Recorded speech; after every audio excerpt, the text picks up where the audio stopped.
Hello दोस्तों, मैं आचार्य सत्येंद्र कौशिक शास्त्री आज फिर एक नए विषय को लेकर आपके सामने। विषय का नाम है पर्यायवाची शब्द।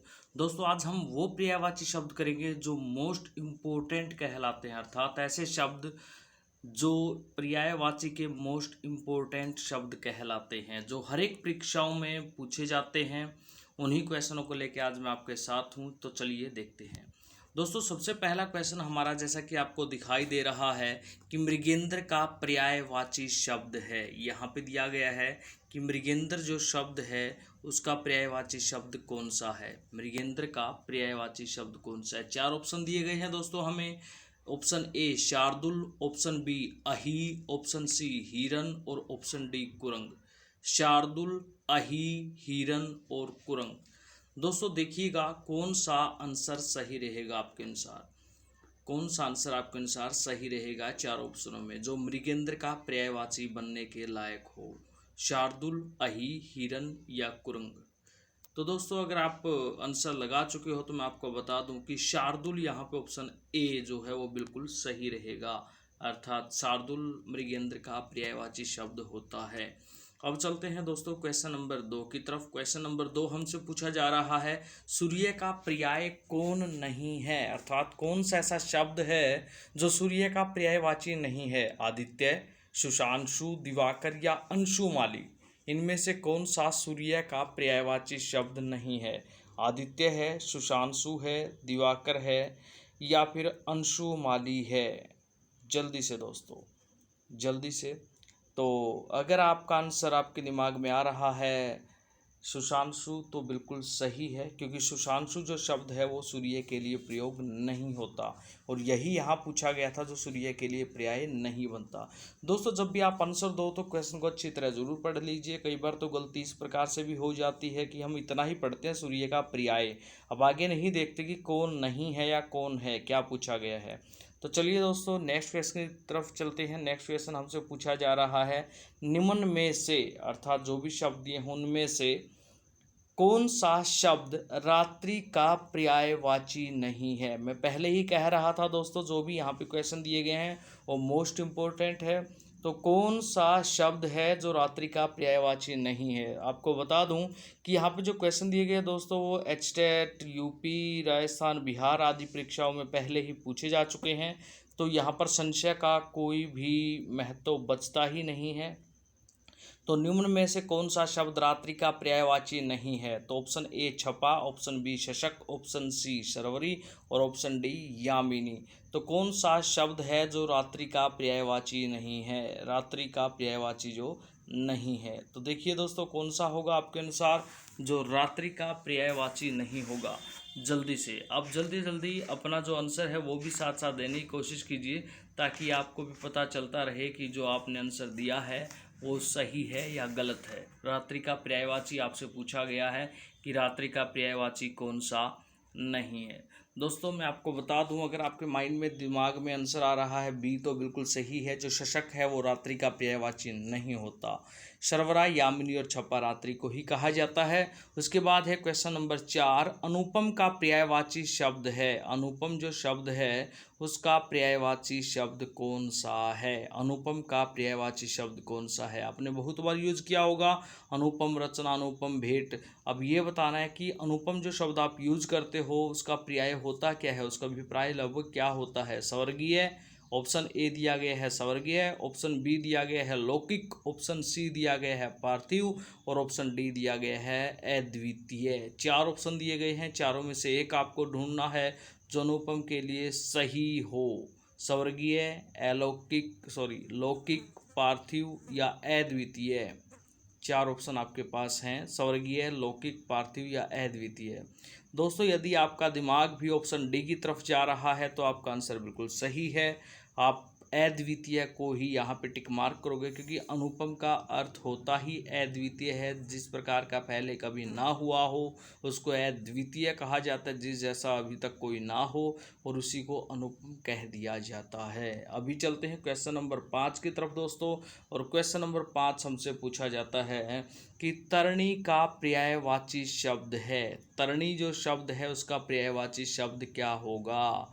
ऑप्शन ए सूर्य, ऑप्शन बी नाम, ऑप्शन सी युवती या ऑप्शन डी नदी। इनमें से कौन सा ऐसा शब्द है जो तरणी का पर्यायवाची शब्द है? देखिएगा दोस्तों, सूर्य है या नाम है या युवती है या नदी है। देखिएगा जल्दी से और अपना आंसर देने की कोशिश कीजिएगा।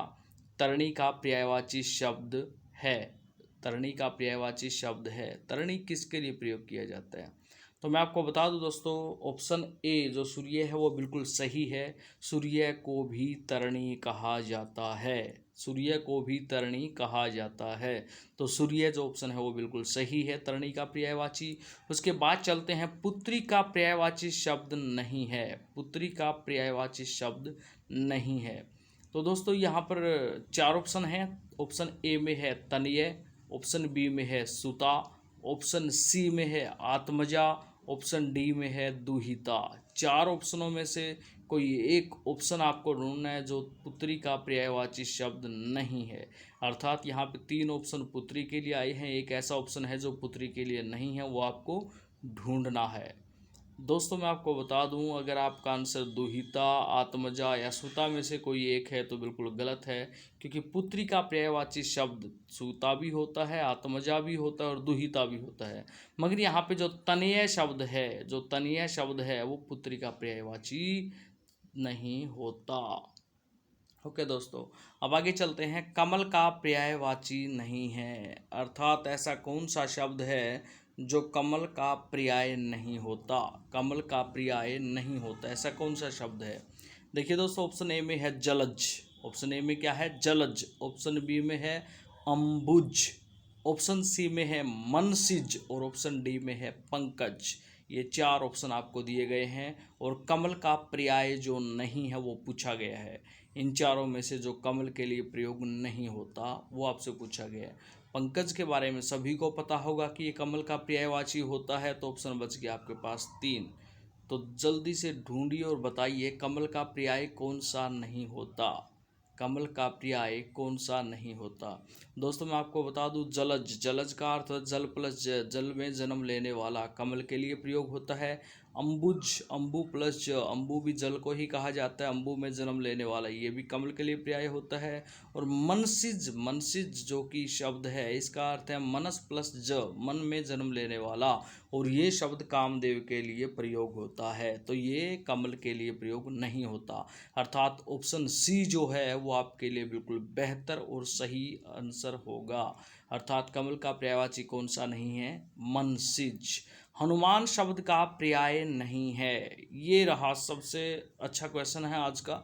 हनुमान शब्द का पर्याय नहीं है। दोस्तों यहाँ पर चार ऑप्शन दिए गए हैं। ऑप्शन ए में है राम भक्त हनुमान, ऑप्शन ए में है राम भक्त और ऑप्शन बी में है पवन सुत, ऑप्शन सी में है बजरंगबली और ऑप्शन डी में है कपीश्वर। जी हाँ दोस्तों, कपीश्वर। तो चार ऑप्शन है आपके पास, चारों में से आपको आंसर बताना है कौन सा सही होगा। ऑप्शन ए राम भक्त सही है, या ऑप्शन बी पवन सुत सही है, या ऑप्शन सी बजरंग बली सही है, या ऑप्शन डी कपीश्वर सही है। पूछा ये गया है कि कौन सा शब्द हनुमान का पर्यायवाची नहीं है। तो दोस्तों अगर आप सोच रहे हो पवन सुत, तो पवन सुत तो बिल्कुल हनुमान का पर्यायवाची होता है, बजरंग बली भी हनुमान का पर्यायवाची होता है। कपीश्वर, कपि बोलते हैं बंदर को, और कपि प्लस ईश्वर, कपि का जो ईश्वर बंदरों का जो स्वामी है वो भी हनुमान के लिए यूज होता है। यहाँ पर ऑप्शन ए आपके लिए बिल्कुल सही होगा, क्योंकि राम भक्त हनुमान का पर्याय नहीं होता। राम भक्त हम किसी को भी कह सकते हैं जो राम की भक्ति करता हो, वो केवल हनुमान के लिए प्रयोग नहीं होता। दोस्तों अगर देखा जाए, राम भक्त जो भी राम की भक्ति करेगा वो राम का भक्त ही कहलाएगा। केवल और केवल हनुमान राम के भक्त नहीं है, और भी बहुत राम के भक्त है। ये मानने की बात है कि हनुमान, राम जी के सबसे बड़े भक्त हनुमान थे या हनुमान हैं, मगर केवल और केवल हनुमान ही राम भक्त हैं, ये बात भी सही नहीं है। और ऑप्शन के अनुसार भी पवन सुत, बजरंगबली और कपीश्वर को महत्व दिया जाए और राम भक्त को महत्व ना दिया जाए। अर्थात राम भक्त हमारा यहाँ पे हनुमान के लिए प्रयोग होने वाला शब्द पर्यायवाची नहीं होगा। ओके दोस्तों, नेक्स्ट चलते हैं। शब्द जो हमारे पास है वो है यमुना। क्वेश्चन नंबर 9 है हमारे पास यमुना। क्वेश्चन नंबर 9 हमारे पास है यमुना। पूछा जा रहा है कि यमुना का पर्यायवाची, यमुना का पर्यायवाची कौन सा है? जी हाँ दोस्तों, नीचे देखिए आंसर के लिए देखिए यूट्यूब चैनल आचार्य सत्येंद्र। अगर आप इसी प्रकार अच्छे अच्छे क्वेश्चनों को हर रोज रिवाइज करना चाहते हो और अच्छे अच्छे क्वेश्चनों को आंसर देने की कोशिश करना चाहते हो, प्रैक्टिस करना चाहते हो, तो हमारे चैनल को आज ही सब्सक्राइब कर दें दोस्तों, आचार्य सत्येंद्र नाम से। बिल्कुल दोस्तों, और क्वेश्चन नंबर 2 आपके सामने है, यमुना का पर्यायवाची, यमुना का पर्यायवाची कौन सा है? ऑप्शन ए पुष्कर, ऑप्शन बी क्लेश, ऑप्शन सी अर्कजा, ऑप्शन डी तरंगिणी, ऑप्शन डी तरंगिणी। देखिए दोस्तों, कौन सा होगा यमुना का पर्यायवाची? 4 ऑप्शन है आपके पास, ए बी सी और डी। ऑप्शन ए में पुष्कर है, ऑप्शन बी में क्लेश है, ऑप्शन सी में अर्कजा है, ऑप्शन डी में तरंगिणी। आपको बताना है कि यमुना जो शब्द है उसके लिए कौन सा ऐसा शब्द है जो उसका पर्यायवाची बन सकता है, जो उसका पर्यायवाची बन सकता है। देखिए दोस्तों जल्दी से। तो दोस्तों मैं आपको बता दूं, अगर आपके दिमाग में आंसर अर्कजा आ रहा है, आपके दिमाग में चल रहा है कि अर्कजा होगा, तो आपके दिमाग का आंसर बिल्कुल सही है, आप बिल्कुल सही सोच रहे हो। अर्कजा यमुना का पर्यायवाची होता है, तरंगिणी नहीं होता, कलेश नहीं होता और पुष्कर नहीं होता। क्वेश्चन नंबर 10 पे चलते हैं दोस्तों। वृक्ष का पर्यायवाची, पूरा समय लीजिएगा मगर आंसर देने की कोशिश साथ साथ जरूर कीजिएगा। वृक्ष का पर्यायवाची कौन सा है? वृक्ष का पर्यायवाची कौन सा है? देखिए दोस्तों, आपके पास जो ऑप्शन हैं वो ऑप्शन 4 हैं, ए बी सी और डी। इनमें से आपको वृक्ष का पर्यायवाची ढूंढना है। ऑप्शन ए में है परसून, ऑप्शन बी में है पादप, ऑप्शन सी में है किंकर और ऑप्शन डी में है हेम। जी दोस्तों, ऑप्शन डी में है हेम। जल्दी से देखिए दोस्तों, अगर आप किंकर देख रहे हो और किंकर को किक्कर पढ़ रहे हो तो गलत है। ऐसा ना हो, क्योंकि किक्कर का भी एक पेड़ होता है, यहाँ पे किंकर लिखा गया है। किंकर एक यक्ष था। मेघदूत अगर आपने पढ़ी हो तो वहाँ पर किंकर नाम का एक यक्ष था जिससे गलती हुई थी। बिल्कुल, तो ऑप्शन ए बी सी या डी कौन सा सही होगा वृक्ष का पर्यायवाची? दोस्तों अगर आपके अनुसार पादप है तो बिल्कुल सही है, क्योंकि पादप पेड़ पौधे वृक्ष का पर्यायवाची होते हैं। हेम, किंकर और परसून, परसून जो कि फूल को कहा जाता है, मतलब हेम, किंकर और परसून तो हो नहीं सकता, तो पादप हमारा वृक्ष के लिए प्रयोग होने वाला शब्द होता है। ओके दोस्तों, ये ज़रूर बताइएगा कि आपको हमारी वीडियो, हमारे क्वेश्चन कैसे लगे, और अगर अच्छे लगे हो तो लाइक ज़रूर कीजिए, शेयर ज़रूर कर दीजिए इन क्वेश्चनों को, इस वीडियो को। और अगर आप इसी प्रकार अच्छे अच्छे क्वेश्चनों से हर रोज़ प्रैक्टिस करना चाहते हैं तो हमारे चैनल को सब्सक्राइब जरूर कर लीजिए। थैंक यू दोस्तों।